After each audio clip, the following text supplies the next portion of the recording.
Thank you, Excellence. My name is Kakoza Mwiza Charles, commonly known as KNC. I work for TV and Radio 1. My question, DRC government rejected or refused to put into place the commitments, Washington commitments of June 27th. And recently we heard that you may meet with Congolese president in the USA. If true, what should we expect regarding the Eastern Democratic Republic of Congo peace and Rwanda in particular? Thank you, sir. Well, I'm sure you are familiar with these stories where people may say one thing and do a different thing altogether. And sometimes it even becomes a pattern for some people to just not do what they have said they are committed to doing.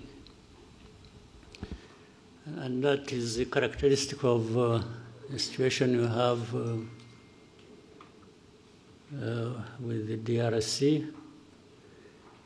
The good thing is it's always in the open, it's in public. You don't have to explain much. If they were doing it quietly, people would get confused and start saying that maybe others are actually responsible for all that they are seeing. But the good thing, they come out and say it.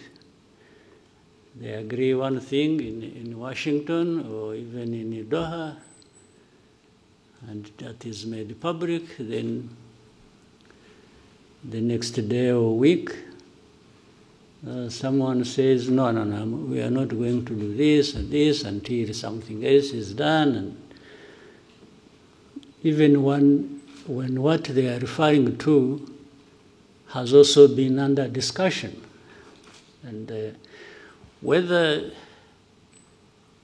in your mind you agreed or not, what has come out of you, if it's on record, you definitely have a problem explaining why you would agree one thing in the room, and then when you are out in speaking to the media or to whoever, you say a completely different thing, or even renege on what you actually said you are going to do. So that is one part of it. But somehow we've been limping through this all the way. Some things done, others not, others half. And now maybe possibly we with the time taken and effort, we will find ourselves in Washington, which I should have started with. I think the fact that there is even a possibility of meeting in Washington and discussing or agreeing or signing anything is a good effort. For all the years before, we haven't had anything like that. We have had people come visit us, visit Rwanda and Congo, and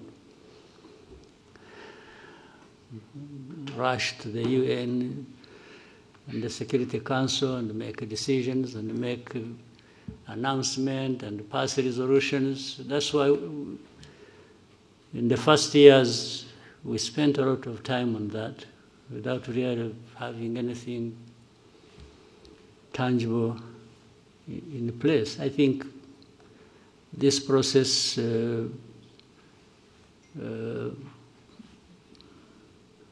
the two processes, one in Washington, another in Doha, but talking about Washington, it's a good step in the right direction. Whether we arrive at a decisive moment that gives us a clear possibility and optimism that we are near finding lasting peace and so on. Yeah, it's something we can still continue to hope for and work towards, but at least there is that possibility, there is that framework that is in place, and the Trump administration seems to have done their best.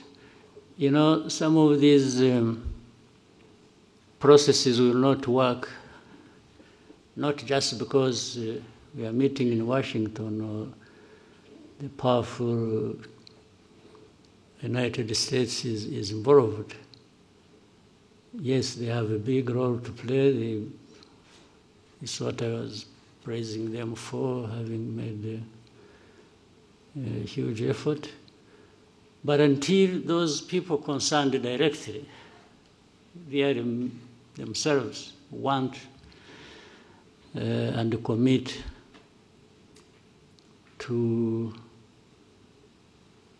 achieve the end result, which is stability, peace, and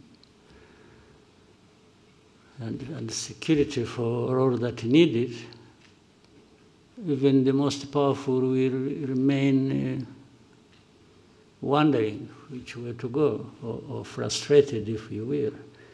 So the onus is on us, mainly the people, the leaders, DRC, Rwanda, and others in the region. You know, Washington took over this when there were also other efforts underway.